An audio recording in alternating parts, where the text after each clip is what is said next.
айына 20 миллион оборот жасаймыз. 550 мың 550 не еді ол? Проблема бар. Қалай келіп жатыр, не үшін келіп жатыр? 100 миллион қашады, 100 миллионды қалыс пайда болады. Пока сіз соны өзіңізге миыңызға сыйдырмай, жігіттер, мынау не болып жатыр? Неге бізде оборот аз? Өзім де соны мойындаймын. Баршаңызға сәлем, құрметті көрермендер. Менің есімім Самат, кәсіпкермін, Жевелюкс зергерлік компаниясының негізін қалаушысымын. Бұл жобада біз кәсіпкерлердің бизнестерін талдайтын боламыз, және де сол бизнестің ішіндегі проблемаларды анықтаймыз, шешімін табамыз, немесе шешім жолдарын көрсетеміз. Және де біздегі кезекті қонағымыз Бесұлтан мырза. Ассалаумағалейкум, қалайсыз? Қош келдіңіз деп айтамыз. Өзіңіз туралы айтып өтсеңіз. Ассалаумағалейкум, саламатсыздар. Осында болуға өте қуаныштымын. Есімім Бесұлтан, жасым 22-де, Алматы қаласы тумасымын. Біз орындық өндіреміз, мебель саласы. Жақсы, енді сол бизнесіңіз туралы толығырақ айтып өтсеңіз, қанша адам, қанша оборот деген сияқты.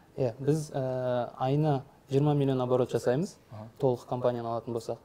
Қазір цехта 7 адам, офиста 3 адам, және розница бөлімінде 3 адам. Бізде бизнесіміз екіге бөлінген десек болады. Оптом бөлімі бар, және розница бөлімі бар. Біздің розница оптомнан алып сатады. Основной менің запросым осы оптом бөлімінде оборотты көбейту, және одан бұрын мүмкін мышленияға байланысты запрос бар. Шешімдерді қабылдау және соны іс жүзінде тез орындау.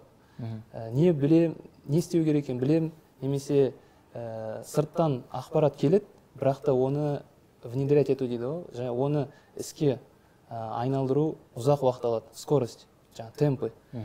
Сондай бір мәселе болып тұр. Соны талқыласақ. Жақсы, давайте бірінші түсініп алайық. Сіздің екі бөлік бизнесіңіз бар деп есептеп тұрсыз ғой қазір сонда. Біреуі розница сататын, біреуі оптом сататын. Мынау розницадағылар мына жақтан оптом бағада сатып алады. Оптом бағадан сатып алады. Не үшін олай жасадыңыздар? Чтобы бізге ары қарай оптом сатқан кезде біздің розница демпинг жасап, немесе бағасын жаңағындай өздері шешімін себестоимостьпен есептейтін болса, баға формировать еткен кезде қауіп бар болды да, мен өзімнің басқа оптовиктарыма кедергі жасаймын деген. Сол себепті мен өзімнің розницама айттым, осы оптовиктар сияқты бағадан аласың, соның үстіндегі пайдамен шығындарды жабу керек деген сияқты, бұл отдельный бизнес болу керек деп айттым. Тағы да бір ой. Ол сіздің бизнесіңіз бе, или ол жақта партнер бар ма? Партнер бар. Партнерді мен тарттым, партнерға айттым, осы таза пайданы бүкіл шығындарды жапқан кезде, мысалы аренда, шоурум, жаңа менеджер по продажам проценті бар, тағы да логистика, мысалы клиенттің үйіне дейін тегін жеткізіп беру деген сияқты. Сол бүкіл шығындарды осы розницадан аламыз, содан қалғанын бөлісеміз деп. Жақсы. Ол жақта барлығы нормально жүріп жатыр. Плюста, кейде енді аз плюс, бірақ жалпы плюста. То есть өз-өзін жабады, шығындарын жабады. Жақсы. Давайте ақыры сіздің неңіз болатын. Енді ол жақта да біраз кіріп көруге болады, но сіздің неңіз бойынша, основной запросыңыз бойынша оптымды өсіру. Оптымды өсіру и бағана мышлениеге байланысты айтып қалдыңыз, Хорошо, давайте оптымды өсіруге байланысты. Неге қалайсыз именно оптымның оборотын айтыңызшы қазір. Сіз жаңа айтқан оборот ол екеуі ғой, Екеуін қосқанда, бірақ та былай ғой, екеуін қосқанда, бірақ мен оптымда, мысалы 18-20 миллион, ол розницаның пайдасын есептемеймін. То есть 18-20 миллион оптымның, сол оптым маған түсетін ақша. 18-20 миллион, жаңа сіз екеуі екі компания деп алайық. Екі компания деп алайық. Мебель. Сізде, получается, екі компания тұр, Екеуі болып тұр. Мынаның обороты қанша, мынаның обороты қанша? Розницаныкі... Мынау розница дейміз, Розницаныкі 6-7 миллион. 6-7. Мына жақта? Мына жақта 18-20. 18-20 миллион. Жақсы. Ана 6-7-нің ішіндегі себестоимость шамамен 70% қой, сонда 3-4 миллионы мынаның ішінде тұр ғой. То есть мынау Мынау ол оптым бағада сатып алған кездегі оборот қой мынау, дұрыс па?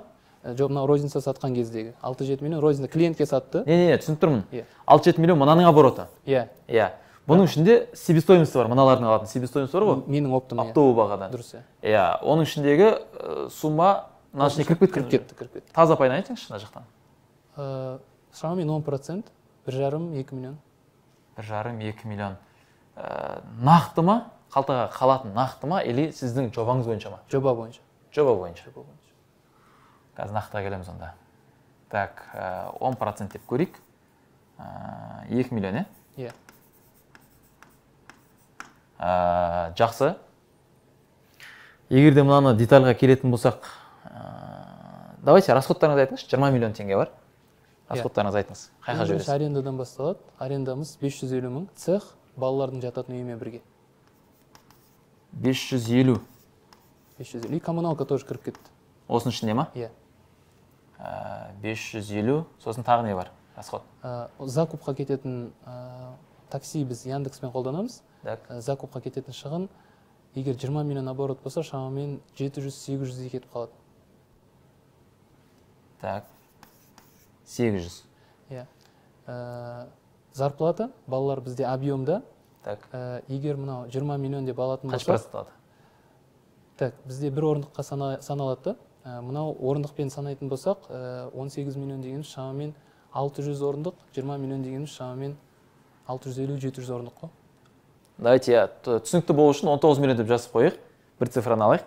Әрі қарай, 19 миллион болған уақытта сіздегі қанша орындық дедіңіз? Бізде 650-700 орындықтай болады. 650 деп алайық. 650 орындық. Дайын ақ жазып қойық. 650 орындық. Бұл бізге түсінікті болу үшін барлығын жазып қойып жатырмыз да, детально. Ары қарай кеттік. Қандай шығындар бар тағы да? Енді жаңа фотоға келдік қой. Сол себепті 650 орындықта бізде әр орындыққа 3000 теңгедей төленеді. Налар жазып қойықшы? 550 мың аренда коммуналкамен бірге. Аренда дейгі? 800 мың еді бізде? Такси, закуп. Закуп. Так, тағы да қандай шығындар бар? Жаңа фот, балалардың ақысы. Қанша? 650 орындықты 3 мыңға көбейту керек. Сонда 2 миллион 100 мыңдай болады. Так, 2 миллион 100 бола ма? 2 миллиондай болады. 2 миллионға, иә, хорошо. 2 дейсілайғы? Иә. 2. Бұл фот. Иә. Фот деген ол фонд оплаты тұрда, яғни қызметкерлердің ақысы. Әрі қарай кеттік. Тағы қандай шығындар бар? Орындықтың өзінің себестоимости 16-17 мың. 16-17 мың. 10 миллион 500 мың. 10 миллион 500 мың. Онда 5. Бұл бізде себес, дұрыс па? Иә. Енді фот тағы да бұл цех болса, бірінші фот цех, ал енді офистағы 3 баланың офистағы административный персонал. Қанша? Закуппен, финансымен и балаларды қадағалаумен айналысатын балалар 600 мың. 600. Балалармен бір жаққа шығу, тимбилдинг, сондай сияқты жұмыстарға 150-200 мыңдай бөлінеді. Примерно 200 мың теңге ма? Командаға дейге? Командаға, иә. Так, тағы? Қазір енді ойыма кеп тұрған осы, бірақ компьютер... Қосып көріңіз енді онда. Мұнан қоспайсыз, дәл іші. Аларын барын қосып көріңізші, қанша шығады? Так, 2 миллион, 14 миллион 650 мың. 14 миллион 650 мың теңге шықты, вообще? Иә. Кстати, не бар ғой сізде? Реклама ше, рекламаға? Или бұяқта реклама жоқ па? Бұяқта реклама жоқ. Жоқта реклама жоқ па? Реклама жоқ. Қанша шықты? 14 миллион 650 мың. 14-те 6 шықты. Ана жақта негіз партнер бар ма, или өзіңіз ба, жалғыз ба? Жалғыз. Жалғыз өзіңіз, е? Алдында партнерім болған, қазір жалғыз. Хорошо. RNP таблица жүргізіп па, жүргізбейсіз ба? Жоқ. Жүргізбейсіз. Жақсы. Мынаның нақты 19 миллион екенін сіз қалай білесіз? Қаяқтан нақты цифра шығып тұр сізде? Бізде қандай учет бар? Google таблицада бүкіл продажалар жазылады. Так. Сол продажалардың қосындысы. Шығындарды кім жазады? Шығындарды өзің жазасыз ба или өзім жазамын? Өзің жазасыз. Жаңа финансылық жауап беретін бала тоже қазір көмектесіп, соны мен передавать етуге тырысып жатырмын, бірақ та арасында болса да өзім қадағалаймын. Жақсы. Яғни мысалға, давай зарплата алады, кімнен алады? Сізде ала ма? По ситуации бізде арасында кассовый разрыв кезде мен управлениені аламын қолыма. Жоқ, қалай сонда по ситуация қоя тұрыңыз. Ақша қаяқта тұрады? Давай, онда сұрақ мынандай. Сіздің өзіңіз жеке ақшаңыз бар. Иә. И компания ақшасы бар, или олай емес па? Или общий ма? Бір счет. Бір счет. Бір счет. Сіздің қазіргі қалтаңыздағы карточкаңыз дейік. Сіздің мына жақтағы обороттың барлығы сояққа түседі. И өзіңіз де бір жаққа киноға баратын болсаңыз, сояқтан ала бересіз. Иә. Түсінікті. Мынаны сіз примерно алып алғансыз ғой негізі. Мынаны 650 орындықты жобамен стоимостына көбейттіңіз ағыны, примерно менің оборотым 19 миллион дедіңіз ғой негізі. Средний біздің бүкіл жылдық санды бөлсек, примерно сондай шығады. Бірақ айлық шығындарыңыз олай бөлемайсыз ғой сіз бір жылдыққа. Сол үшін мен бір айлықты сұрап жатқанымды сол еді. Хорошо. Зафиксировали. Былай қарасаңыз, сіздің айтуыңыз бойынша барлық есепті қосып шыққан уақытта сізде мысалға 14,5 миллион расход болып тұр да. Яғни сіздің қалтаңызда 4,5 миллион теңге қалу керек. Сіз айтасыз 2,5 миллион теңге деп. 2,5 миллион теңге қайда сонда? Бұл деген, егер де сіздің есептеп жатқан цифраларыңыз дұрыс болатын болса, онда сізде 4,5 миллион теңге қалу керек негізі қалтада. Дұрыс қой? Дұрыс, иә. Бірақ бірдеңке дұрыс емес болып жатыр, сіз айтып жатсыз қалтада 2 миллион теңге қалды деп, и то менде оған сұрақ бар. Соның өзіне бізде как-то не клеится. Келмей тұр екеуі. Дұрыс. Солай ғой. Значит, бізде бұл жақта проблема бар. Проблема қандай? Учеттің жоқтығы. Дұрыс. Бірінші очередте учеттің жоқтығы. Сол үшін мен сізге айтар едім, негізі ең үлкен қате вообще. Ол кәсіпкердің өзінің ақшасымен кәсіптегі ақшаны менің ақшам деп ойлау, екеуін біріктіріп жібереді. Кәсіптегі ақша ол сіздің ақшаңыз емес вообще негізі. Ең соңында барлық шығындар кеткеннен кейін барып сізде қалса, может быть, ол сіздікі. И то оның да өзі сіздікі емес. Ол жақтан сіз негізі желательно өзіңізге определен бір зарплата ретінде алып алсаңыз вообще жақсы. Ал қалған ақшаның барлығы сізде компанияда ол жиналу керек, компанияның өзінің қоры болу керек та. Сондықтан сізге бірінші очередте айтарым, компанияға бөлек счет, өзіңізге бөлек счет. Хорошо. Егер де бір жаққа ақша керек болатын болса, сырттан бас жақтан ақша алыңыз. Айдың соңында сізге ақша түседі ғой, сол кезде жабасыз. Сіз жаба алмайсыз ба, ондай болатын болса, вообще оған жолдың қажеті жоқ. Мен мысалға өзім жұмысынан зат алған кезде мен қарыз аламын. Мен мысалға біреуге сыйлыққа жаңағыдай бір әшекей бұйым сыйлайтын болсам, мен цехқа кәдімгідей жұмысқа барамын, процесс қалай жүреді. Бізде мысалы менеджер бар, менеджер обработка жасайды, одан кейін барып дизайнерге жібереді. Дизайнер дизайн жасады, одан кейін цехқа жібереді. Цех жасайды, содан логистика жібереді, логистика клиентке барып береді. То есть сонда бір цикл бар. И мен барамдағын сразу цехқа барып айтамаймын. Мен барамда бірінші менеджерге айтамын. Маған менің атымнан мына затты шығар. Ол жаңағыдай заказчик деп менің атым шығарады да, содан кейін ары қарай по цепочке кетеді. Логистика потом маған алып келеді. Вот сізде де негізі примерно осындай бір схема болу керек деп ойлаймын. Жаңағы негіз бойынша масштабирование именно мынаның оборот көтергіңіз келді ғой сізде? Осының оборотын көтергіңіз келді. Но сізде көрдіңіз ба, когда фундаменталі түсініксіз, сіз қалай вообще масштаб туралы нете аласыз? Мына жақта хаос болып жатыр. Ол масштаб кезінде ол точно хаос болды. То есть осы хаоспен кете бересіз да? Түсіндім. Мысалға сізде қазір 19 миллиондық, енді сіздің айтуыңыз бойынша 19 миллион оборот қой. 19 миллиондық хаос бар қазір сізде. Сіз 30 миллионға шығасыз, 30 миллиондық хаос пайда болады. 100 миллионға шығасыз, 100 миллиондық хаос пайда болады. Сондықтан қазір түсінікті болған уақытта мынаны негізі бірінші жөндеп алу керек деп ойлаймын бір. Одан кейін екінші негізі финға қарайтын отдельно бір адам болған дұрыс. Желательно бір адам болған дұрыс. Ол өзімізден выращенный болмаса да сырттан алып келіп, ол ақша оның қолында тұрмаса да плюс-минус шығындардың барлығын сол есептеп отырады да. Бір адам есептеп отырады барлығын ше. Сондықтан именно ақшаға қарайтын отдельно бір адам болған дұрыс деп ойлаймын. Сосын керемет не бар, RMP деген инструмент бар, оның расшифровкасы рука на пульсе дейді. Яғни сіз күнделікті болған движениенің барлығын жазып отырасыз. Жұмыстағы жауапты бір адамға тапсырсаңыз да болады ше. Рука на пульсе, яғни сіздің рекламаға қанша сумма кетті, одан қанша адам келді, одан қаншасы обработкаға түсті, қаншасы түспеді, не болды, вообще барлығын есептеп отырады. Ең соңында мысалға бүгінгі болған оборотты жазады да.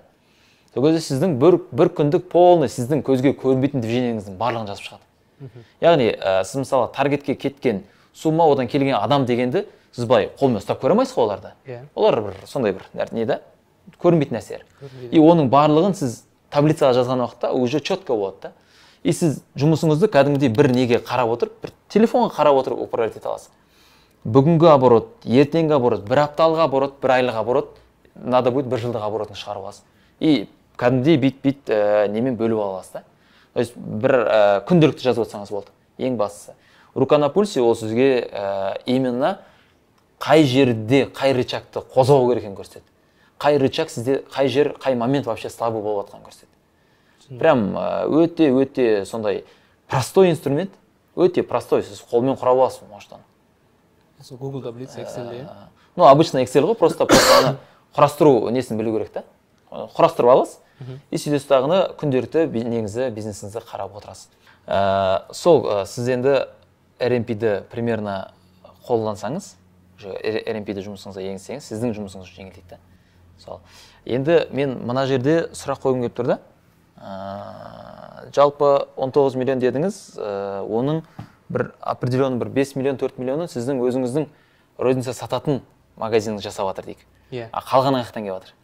Қалғаны розничный, оптовый клиенттер бар. Так. Постоянно 4-5 адам бар, бізден алып сатады. Біздің розница сияқты, олар Instagram ашқан, Instagram арқылы кейбіреулерінде офлайн магазин бар, көбісінде жоқ. Солай сатады. Сіз олардың саудасына әсер ете аласыз ба? Күндердің, оптовиктердің. Егер біз оларға жақсы контент беріп отырсақ, фото, видео беріп отырсақ, және продажаларына нұсқау бағдар беріп отырсақ, жаңағы скрипттармен бөлісіп, негізі әсер етуге болады деп ойлаймын. Жаңағыдай тоже RMP сияқты оларға беріп қойсақ, учет, чтобы олар да фиксировать етіп отыру үшін. Негізі біз соны ойлағанбыз, болады деп ойлаймын. Бірақ біз ондай әрекет істемедік. Жақсы, неге істеп көрмедіңіз, егер де сізіңізде өзіңізде мысалға сондай запрос болып тұрса, оборот көтеруге деген, неге сіз оны істемедіңіз? Осы уақытқа дейін істелмеген шешімдердің бәрі мен өз-өзіме талаптар қоя беремін. Мысалы, әлі качествомыз дұрыс емес, әлі мынау бардак бар дедіңіз ғой. Осы жерде сразу айтып кетейінші, мынау түсінгенім, мен арасында бір ең үлкен оборот жасаған айымды алып алғамды, былай айтқанда, басымда. Примерно 20 миллион жасаймыз деп. И соған байланысты мен түсініп отырғаным. Онда шындыққа келейік онда. Сонда біз мысалы алдыңғы айларды қарасақ, 16, может 14, может 15 жасалды да негізі. И сол рентабельностьпен мен 1,4 миллион жарым тапқан шығармын. Ал 19 миллион жасағанда көбірек табатын едім. Онда басына келейік, онда басынан. Қанша оборот жасайсыз? Сонда қазір 14-15 деп айтса болады. 14-15 оборот жасайсыз, таза қалыңызға қанша қалады? 1,5-2 миллион. Сол кезде қалады 1,5-2 миллион, е? 1,5 деп алайық. 1,5 миллион теңге қалады. Или 1 миллион ба? Жоқ, 1 деген көп точно. 1,5, 1,4. Жақсы, қарша. Енді қараңыз, жаңа айтып қалдыңыз, качество не то деп ойлайсыз. Деп ойлайсыз, е? Сосын тағы да не айтып қалдыңыз? Хаос, бізде мынау сіз айтқандай бардак бар да, мен соны сезем. Әлі учет дұрыс емес, сотрудниктардың дисциплинасы дұрыс емес. Мне кажется, сізде негізі проблема вообще не сияқты ше? Сіз қазір мысалға жаңа маған 19-20 миллион деп айттыңыз. Бір, е? Хотя на самом деле 14 миллион. 20 миллион деп айттыңыз, на самом деле 14 миллион. Бір. Екінші момент осыған ұқсас. Сіз жұмыстағы қандай сапа болса да әлі көңіліңіз толып жатқан жоқ. Сіз тағы да күшті көрсеткіңіз келіп жатыр. Бұның барлығы мен андай бір картина көріп тұрмын да, сіз бір красавчик болып көрінгіңіз келетін сияқты. Ол бар, е? Бар ғой? Иллюзия. Өзіңізге бір көңіліңіз толмайтын жерлер көп па? Жалпы өз қасиетіңізге, білмеймін, қасиетіңізге, бойыңызға, түріңізге, білмеймін, любой. Ең основной өз потенциалымды ашпай жүрмін деп ойлаймын. Және өзімнің нақты не істеуім керек екенін, жалпы миссия дейді ғой. Осы өмірде мен не істеуім керекпін, кіммін деген сұраққа жауап таба алмай жүрмін де. Немесе таба алмай жүрген сияқты. Жалпы өзіңізді бағалай алмай жатсыз ба сондай, получается, өзіңізді дұрыс бағалай алмай жатсыз ба? Көп нәрсені обесценивать етемін мен. То есть мен үшін окей, немесе нормально, пойдет деген заттар көп та өмірімде. обесценивание көп жасаймын. Вроде бір нәрселерді жасап жатсыз, бірақ көңіліңіз толмайды. Жоқ, вообще өзімнің 10%-імді ғана жасап, или даже 5% жасап жүрген сияқтымын. Үйде қаншасынша несіз? Бірінші. Үлкенсіз, хорошо. Әке-шешеңіз бар? Бар. Хорошо. Әке-шешеңіз қазіргі таңда қаншалықты сізге көңіл толады?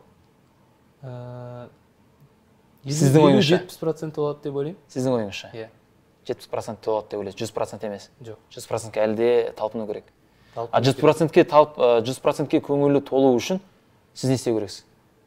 Уақыт бөлуім керек көбірек. Қайға?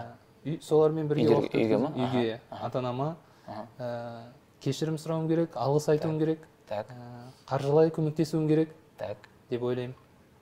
Осы үш нәрсе. Қазір қолыңыздан келмей ме ол? Тырысам, бірақ негізі проблема, сіз қазір мысалға сіздің өзіңіздің жеке басыңыздағы проблемаларды алғансыз, жұмысқа апарып тығып тастағансыз.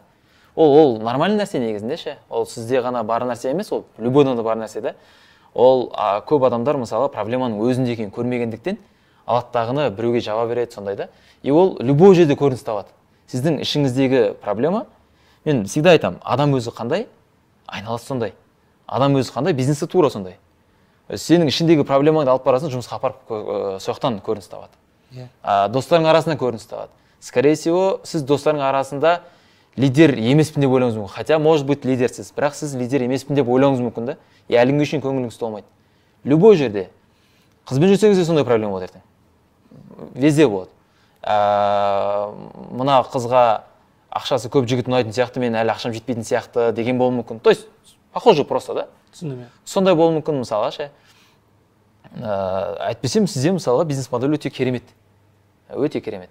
Бірақ сонда да әлі көңіліңіз толмайды. Мне кажется, проблема сізде өзіңізде сияқты да. Хотя мен мысалға сізге психолог емеспін, но может быть кішкене психологпен бір сөйлесіп көру керек. Сөйлесіп көру керек та. Негізгі сол запрос болып жүр. Иә, себебі сондай. Біз мысалға жалпы сіздің ойыңыз ол қаяқтан шығады? Сіз енді былай айтайықшы, жұмыс, бизнесіңіз бар. Бизнесте сіз управление жасайсыз. Сіз направлять етесіз. Кез келген бағытқа сіз направлять етесіз. Потому что сіз алдында тұрсыз. Барлығы сіздің аузыңызға қарап отырып айтқанда. Сіздің әр аузыңыздан шыққан сөзіңіздің барлығы сіздің түсінігіңізден шығады. Дұрыс қой? Дұрыс. Ал енді сіздің түсінігіңіз қаяқтан қалыптасқан? Вообще, то есть сіздің мысалға қандай да бір көзқарасыңыз бар ғой? Әр түрлі нәрсеге. Барлық нәрсе көзқарасыңыз бар. И ол көзқарастың барлығы қандай да бір уақытта сіздің басыңызға келіп қонды. Білмеймін енді жаңағы мектепте достарыңыз анау мынау любой, короче, семьяда деген сияқты сондай жерлерде сізді қалыптастырды. Сізді қалыптастырды дағаны сіз осындай адам болып шықтыңыз. Бұл жақсы жаман деген мағынада емес. Біз қандай бармыз, біз сондаймыз. Бірақ енді осыны талдап көру керек та. Мен не үшін вообще бизнеске келдім деген сияқты. Менде мысалға бизнеске просто келген жоқпын да. Менде сондай бір моменттердің арқасында келгем да. Мына бір момент болады, сосын кейін барып осыны мен мынамен жабам деп мынаған келем, то есть бизнес жасаймын. Бизнес жасағаннан кейін барып оны масштаб үшін, мынау үшін жасаймын деген сияқты бір ситуация, бір әрекетке әсер етеді. Сіздің қазіргі барлық жасап жатқан әрекетіңіздің барлығы, оның барлығы бұл салдары. Бұның себебі басқа жақта жатуы мүмкін да. Дұрыс. Сондықтан бұның себебіне қарай кішкене келу керек. Яғни біз мынаны айтып бастадық, бұл да негізі салдары. Ақшаның болмай жатуы ол да бір деңгейдің салдары. Енді оның себебін табу керек та. Себебін тапқан болатын болсаңыз, сіздің неңіз, проблемаларыңыз қайда жоқ болып кетпейді, но қайда бір жеңілдейді. Сыртқы заттар тезірек шешіледі, ішті ретте басаға. Иә, сол айтасыз. Егер де өзіңізді былай айтқанда нетіп алсаңыз, шешіп алсаңыз өзіңізді, мына жақта проблемалар да шешіледі. Енді хорошо, неге келейік, бизнеске келейік. Примерно сізде қазір қанша оптовик бар?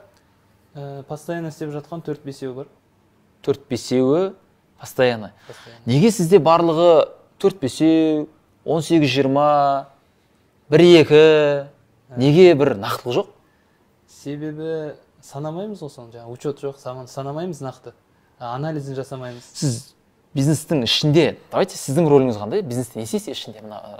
Оптымда жүресіз ба, или розницада жүресіз ба көбінесе? Мен аз жұмыс істеймін. Көп нәрседен хабарым жоқ та просто. Былай айтқанда, мен өзі ауып кетемін. Мысалы, не мен бір затқа қатты үңіліп, қадалып қалам. Мысалы, бізде ДДС бар деп өзім есептеймін солай. ДДС деп мен күнделікті жаңағы движение денег, то есть әрбір қозғалған әрбір тиынды мен жазам.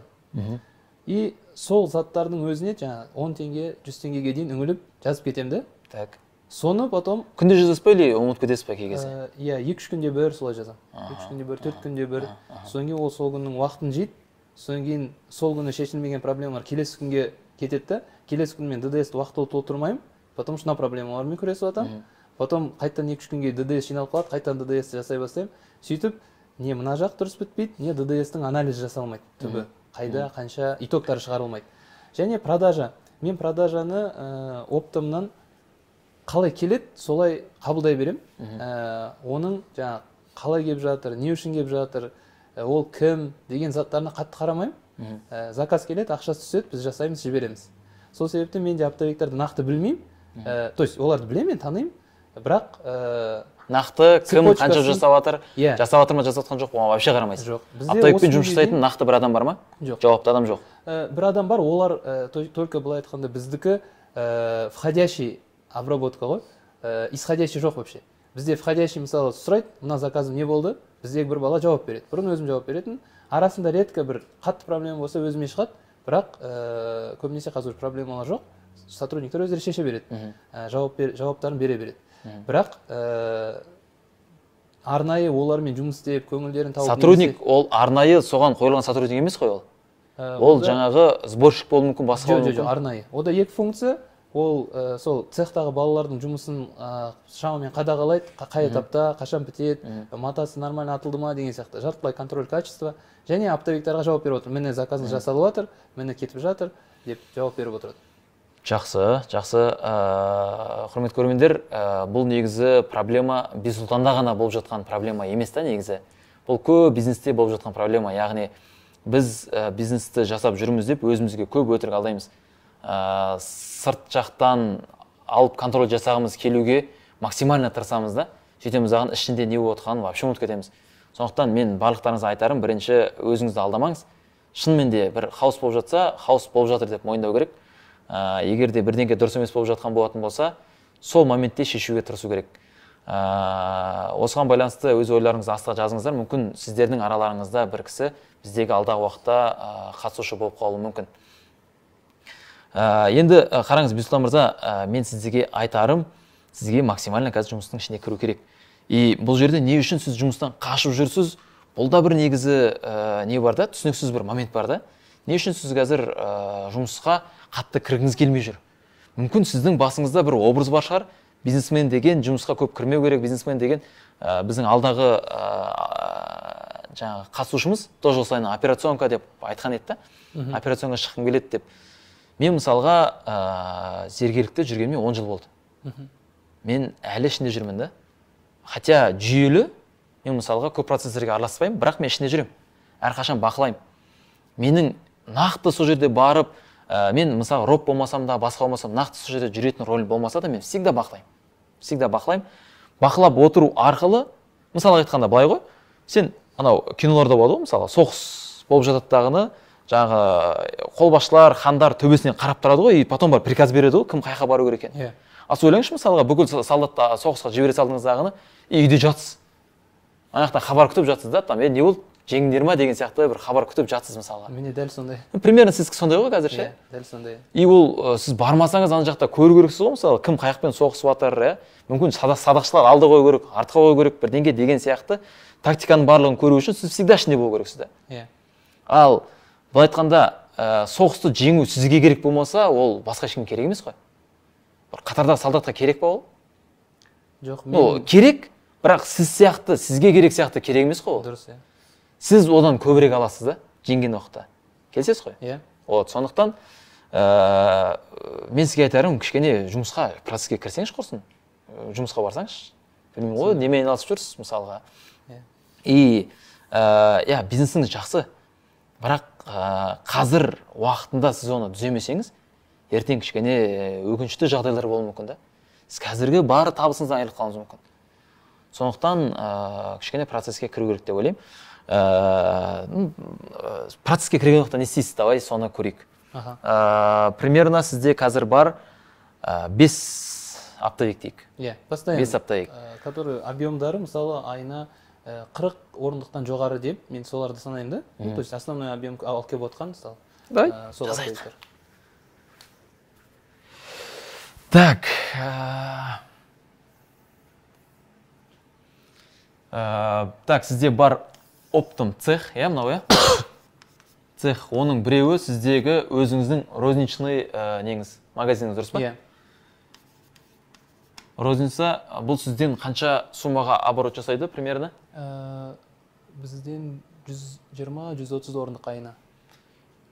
Суммамен? 4 миллион, 4 миллион мыналар жасайды. Бұдан бөлек қанша бар, тағы да 4-еу бар ма? 4 немесе 5.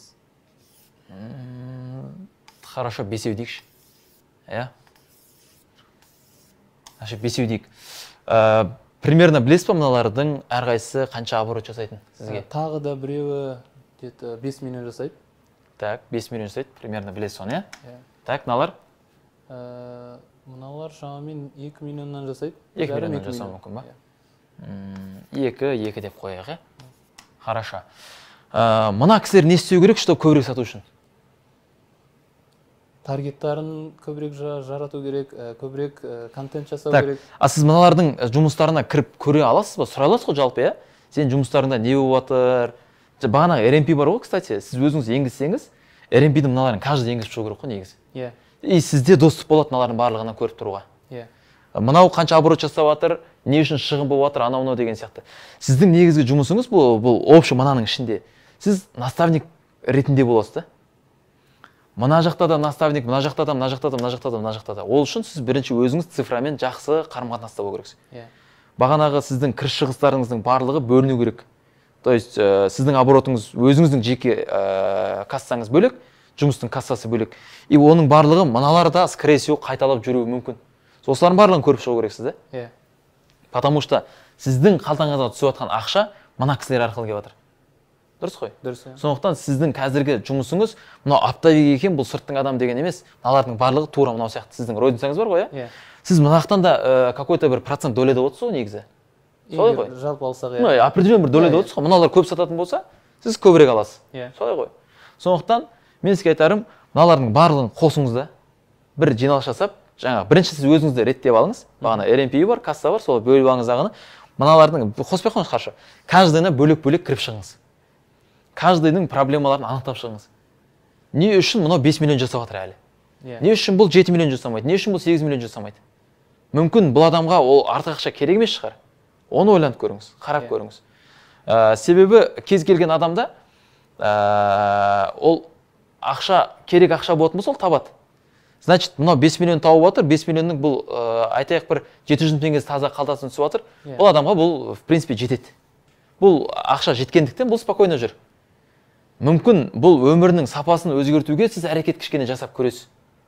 Кішкене андай өмірінің сапасын көтеруге. Уровень нормы ма? Уровень нормы дейікші, Уровень нормайды сіз қалай есептейсіз мысалға? Давайте сіздің бағанағы табысыңыз, бір 2 миллион дедіңіз ба? 1,5. 1,5 миллион.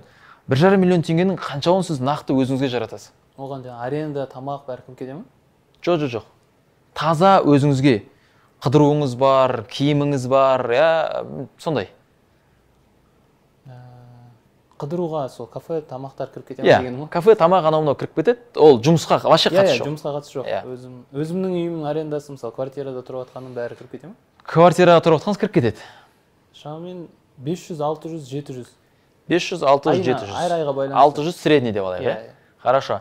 Негізі уровень нормы барлығымыз бір көрсек болады. Табыс бір бөлек. Табыс ол общий қалтаға түсіп жатқан ақша. Бірақ оның сіздің қалтаңызға түскенімен біз оның барлығын өзімізге жаратпаймыз ғой. Сондықтан уровень нормыды сіз өзіңізге қанша жаратып жатсыз, соны есептеп көрсеңіз, сол сіздің уровень нормаңыз негізі. Пока сіз соны өзіңізге миыңызға сыйдырмай, көбірек жаратуға болады екен ғой деген. Сіздің нормаңыз көтерілмейді, Сіздің нормаңыз көтерілмесе, жаңағы айтқан қайтадан запросқа келеді, запросқа келмесе, енді барлығы айтуы мүмкін. сонда біз өмір бақи болса жүреміз ба деген сияқты. Жоқ, ол просто біз бұл андай ғой, бір драйв жаңағы кішкене орнынан қозғалып кету үшін да бұл. Қазіргі мынау оборот өте аз оборот қой. Осы обороттарды кішкене алды қарай жылжытып кету үшін бізге өзімізге бір какой-то бір драйв беру керекпіз да. Бір драйв беру керекпіз. Сондықтан мына кісілердің каждыйына бір сөйлеп шығу керек деп ойлаймын. Яғни қазір мен жаңағы драйв туралы айтатын болсақ, қараңызшы, сіз қазір бір табыс тауып жатсыз, бір оборот жасап жатсыз. Иә, бір оборот табысыңыз бар. Енді былай айтайық, сіздің табыс таппауыңыз, мынау табысыңыз сізге қорқынышты болу керек та. Мынау табысыңыз ең жоқ дегендегі табыс болып көрінген уақытта ғана сіз көбірек таба аласыз. Түсінер алдың ба? Иә. Яғни сізде қазір оборотты көбейтсем, көп адамдар негізі анандай ғой, қараңғылықтан қарағанда андай жарық жақтан көбірек қорқады. Мысалы, танымал болып кетуден көбірек қорқады. Маған осы жүре берген нормально дейді. Дұрыс қой? Дұрыс. Резко байып кетуден қорқады. Сұрасаң не үшін десең, көп адамдардың мысалға ойында көп ақша болатын болса, жаңағы көз тиеді дейді. Көп ақша болатын болса, сөз тиеді дейді. Білмеймін, біреулер қорқады жаңағындай ақша, біреулер келіп сұрайды дейді. Көп ақша тек қана арам жолмен табылады дейді. Көп ақша табатын болсаң, налоговалар келіп тексереді дейді, бірдеңке дейді, бәкелер тартып алады дейді, анау тартып алады дейді. Сондай бір қорқыныштар бар адамдардың. Вот сондай қорқыныштар бар болатын болса, ол қалай, қашан ол вообще көп оборотқа әрекет жасай алады. Сен қорқынышты ғой саған. Сол үшін айтып отырмын, сізге сондай атмосфера болу керек, который 2 миллион теңге тапсаң, сен аштан қалатындай қорқыныш болу керек та. Тағы да бір айтар бір кеңес дейміз ба, әр адамның бағана нормаға байланысты. Өзіңіз қарап көріңіз, көрермендерге айтайын. Өздеріңіз қарап көріңіздер, қалтаңызда қанша теңге қалған кезде ғана әрекет жасайсыз. Мысалға 1 миллион теңге счетыңызда жиналып тұр, оны жаратып жатсыз. И бір күні счетыңызда 100 мың теңге қалған кезде мына жерде бірден кілт ете қалады ғой. Ойбай, мен ақшам азайып қалыпты деп, сол кезде әрекет жасайсың ғой. Қаттырақ бір әрекет жасайтын кездер болады, ақшаң азайған кезде. Ол да сенің нормаңның көрсеткіші да. Өмірлік нормаңның ол да бір көрсеткіші. Мысалға, студент кезде ол бір қалтада бір 2000 теңге болса, нормально еді ғой. Қалтада 2000 теңге болатын болса, спокойно көшеге шығып кете бересің. Ал қазір шығып көр. Шығып кете алмайсың ғой. Бірақ әлі студенттер бар ғой. То есть заманмен салыстыратын болсақ, қазіргі уақыттағы студенттер бар ғой, 2000 теңгемен спокойно жүре алатын. Мен бұл бір адам төмен жоғарыдағы емес, просто норманың өлшемі да ол. Норманың өлшемін солай көрсек болады деп жатырмын да. Әр адам өсе келе әр нәрсені көреді, дәметеді, сөйтіп тағына мен мынаны өзіме позволить еткім келеді дегеннен кейін оның нормасы өседі. И каждый раз нормасы өскен кезде оның өмірінің жаңағы сапасы өседі, сол сапасының запросына байланысты, сапаны арттыруға байланысты, ода оборотқа деген не пайда болады, желание пайда болады айтқанда. Когда сенде уже желание пайда болады, сен мысалға сыртта неде жүрмейсің, жаңағындай, спокойно жүрмейсің уже ше. Сен уже қолыңда ақшаң жетпей тұр ғой. Жетпей тұрған кезде не істейсің? Жұмысқа барып сұрайсың да. Жігіттер, мынау не болып жатыр? Неге бізде оборот аз? Так, тоқтай тұршы, мына жақта неге мыналар аз оборот жасап жатыр? Давайте мынаған әрекет жасайық. Жігіттер, мынау болмайды. Сен неге мына жақта ұйықтап жатсың? Жұмыс уақыты емес пе? Ұйықтап жатқан несі деп барып айта аласың ғой. Не үшін айта аласың? Өйткені саған ана жердегі оборот керек болып тұр да. Обороттың артына ақша керек болып тұр. Ал біз қазір ақша керек емес адам әрекетін жасап жүрміз да. Хотя мысалы былай қарасаң бір қызық естеді, ақша керек емес деген. Әңгіме жүзінде. Бірақ іс жүзінде солай істеп жатырмыз ғой. Дұрыс, иә. Ерігіп жүрміз да. Әйтпесе мысалға көп адамдар былай алып келеді да ол нәрсені. Көп адамдар Құдайға шүкір, қанағат дейді, иә? Тәубе осығанда. Тәубе дейді. Өте жақсы сөз. Өте жақсы сөз. Бірақ біз соны өзіміздің пайдамызға ғана қолданып жатырмыз да. Мысалға осы күніме де шүкір деп қоя салады, немесе давайте қанағат дейді. Осыған да қанағатшыл болу керек дейді, иә, адамдар. Бірақ дұрыстап ойланып қарайтын болсақ, оның артында еріншектік жатқан жоқ па деймін да. Ерініп жатады да адамдар, сөйтеді дағыны, осыған да қанағат қой дейді ше. Шүкіршілік ету керек қой адамдар дейді да. Сөйтеді дағыны осындай бір діннің бір нелеріне алып келеді. Бір уағыз тауып алады соған байланысты, сондай мысалдар тауып алады, неше түрлі теңдеулер тауып алады да, өзінің пайдасына алып келетін. Мысалға айтайық, саудада береке бар, саудаласу керек дейді. Иә, оны бар ғой. Деп қояды дағыны, сауданы алады да жерге ұрады. Анау 2000 теңгеге сатып жатыр, жарым теңгеге берді, айтады жоқ 1700 теңгеге дейді, жоқ 1600 теңге дейді, 1600 теңгеге түссе 1000 сұрайды, 1000 түсірсе 1300-ге сұрайды да, жеп тастайды сауданы ше, былай айтқанда. Анау саудаласу емес, анау жалыну сондайға айналып кетеді дағыны. Енді ол сөздің артында тағы да түсінігі бар да, саудаласуда екі жақта тең довольны болу керек. Екі жақта разы болу керек та. Сол кезде сауда болды деп есептейміз. Ал бір жақ жылап, бір жақ пайда көбірек алып кетсе, ол саудаға жатпайды ғой негізі. Біздер сондай көп сөздерді аламыздағыны өзіміздің пайдамызға жаратып кетеміз да. Егер де дін жағына келетін болсақ та, бізде аяқ қолымызды сауғып жаратты ғой. Сол күнімізге шүкір. Сені аяқ қолыңды сауғып жаратты, получается, саған осы өмірде бір определенный бір миссия берді ғой. Қалай сен үйде жатасың, саған бір миссия берсе? Бір адамдарға мысалы оны да берген жоқ. Саған соны берді, шүкір, значит мен көбірек жұмыс жасау керекпін, көбірек адамдарға көмектесу керекпін дегенде шүкіршілік болуы мүмкін ғой. Неге біз сондай шүкіршілік жасамаймыз?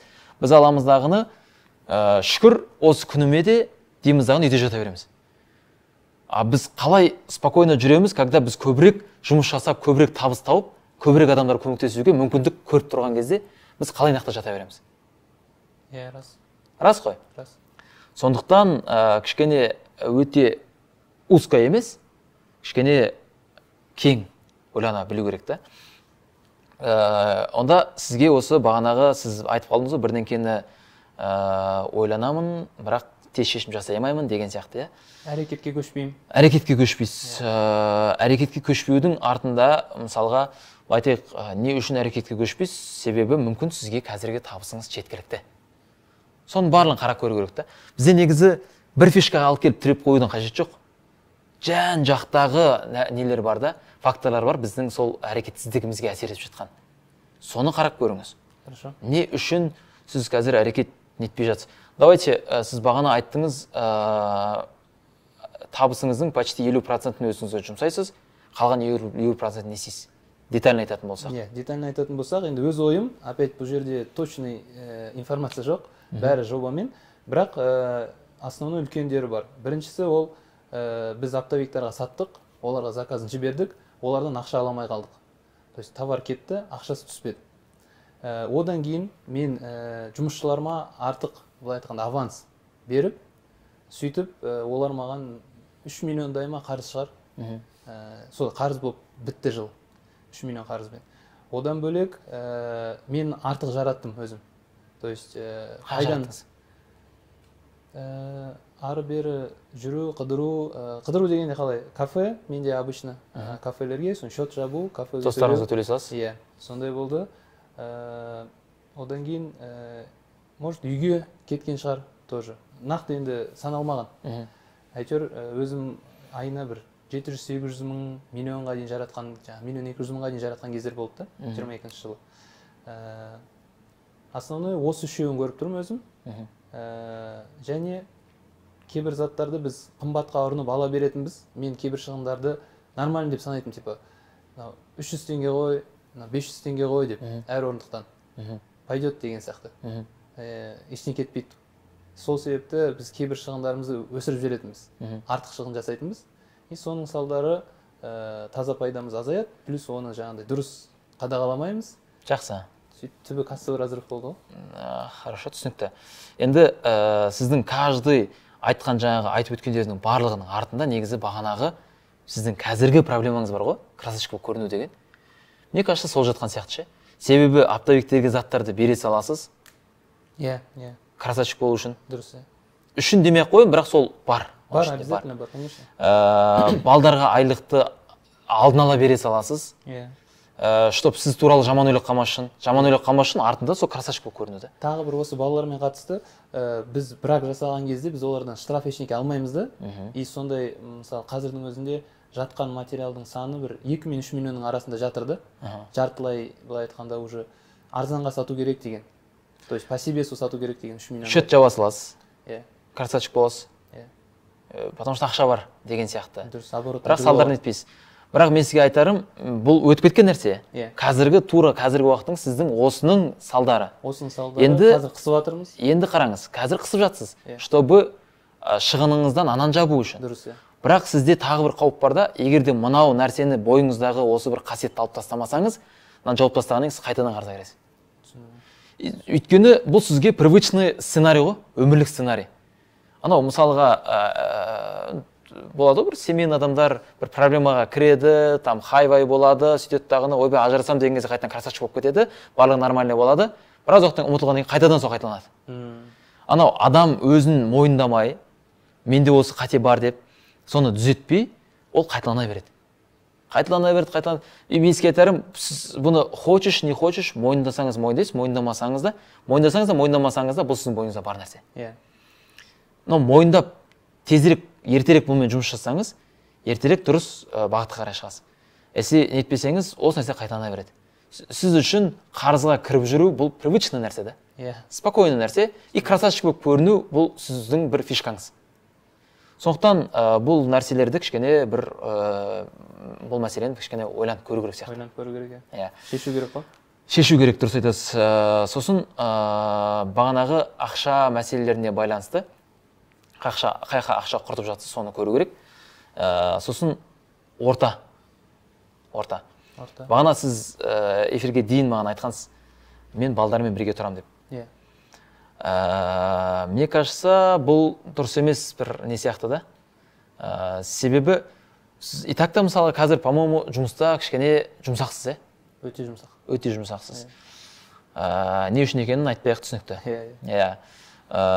Сізге кішкене қаталдықты қосу керек, сізге кішкене бастық рөлін түсіну керек негізше. Ақыры жұмыста сіз бастық болатын болсаңыз, бастық рөлін бір қарап көру керек та. Жалпы бастық деген қандай болу керек деген. Сізде қандай ұсыныстар бар? Қандай болу керек?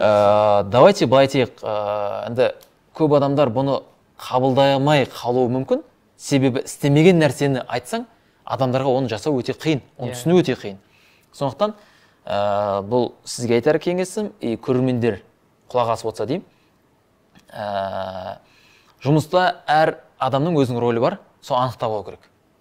Бастық ол бастық, қызметкер ол қызметкер.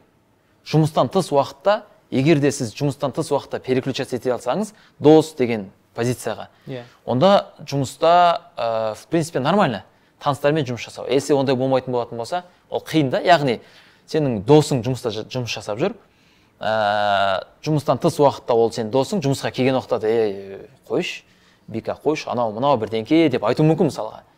Ондай болатын болса, желательно ондай адамнан алыстау. Бір. Екінші мәселе,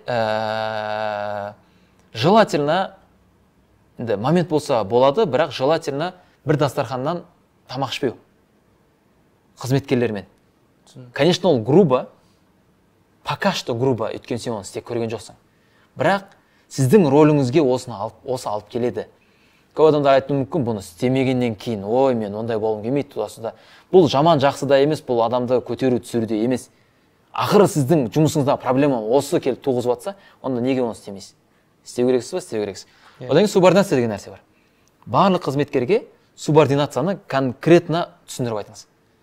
Мына жерде мынаны істейміз, мына жерде мынаны істейміз, мына жерде мынаны істемейміз, мына жерде мынаны істемейміз. Осы субординацияны түсіндіру керек, шектен шығып жатыр ма, сразу айтып қою керек. Ескерту деп. Айдос мырза, біз сізбен келіскен едік, сіз маған келісім бергенсіз. Каждый адам, кстати, каждый адам сіздің қойған шарттарыңызға келісім беру керек. Бүгіннен бастап мынау болады, бүгіннен бастап мынау болады деп айтып кетіп қалмайсыз. Солардың келісімін аласыз. Келістік қоя деп барлығы, келістік дейді. Чтобы алдағы уақытта сіз бірдеңе деп айтқан уақытта олардың келісімі бұзылып жатқанын түсіндіріп айту үшін. Субординацияны сақтауға ереже жасау керексіз. Жұмыстағы әр қызметкердің өзінің ережесін жасау керексіз. Сосын ең маңызды момент, сіз өзіңіз осы правиланы бірінші болып бұзбау керексіз. В целом вообще сіз бұзбау керексіз.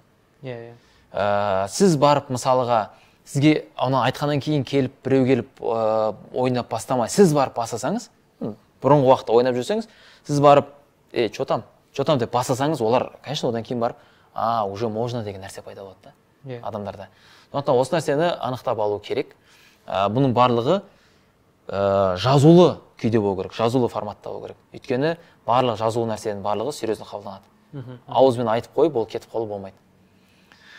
Хотя бы осы нәрседен бастаңыз, сіз өзіңізді басқаша уже сезіне бастайсыз. Одан кейін ең маңызды момент жұмыста субординация деген нәрсе айтылды. Жұмыста андай не болу керек та? Бесұлтан деген әңгіме болмау керек. Кішкене сыйластық болу керек жұмыста. Себебі ол жұмыс. Сондықтан Бесұлтан мырза деп айту мүмкін. И барлық қызметкерге сіз де солай қарым-қатынас жасау керексіз. Сыйластықпен қарым-қатынас жасау керексіз. Иә. Айгүл апара берші деген нәрсе болмайды да. Айгүл ханым сізді бола ма деген сияқты құрметпен болатын болса, ол да сізге тура сол құрметпен болады. Чтобы заслужить уважение, надо проявить уважение. Сондықтан бірінші барлығы сізден басталады, сіздің көрінісіңіз. Енді жалпы барлық сіздің сұранысыңыз бойынша нелерді бір түртіп өттім деп ойлаймын. Сіздің ойыңыз жалпы қалай? Не алдыңыз, не түсіндіңіз? Қандай қорытынды?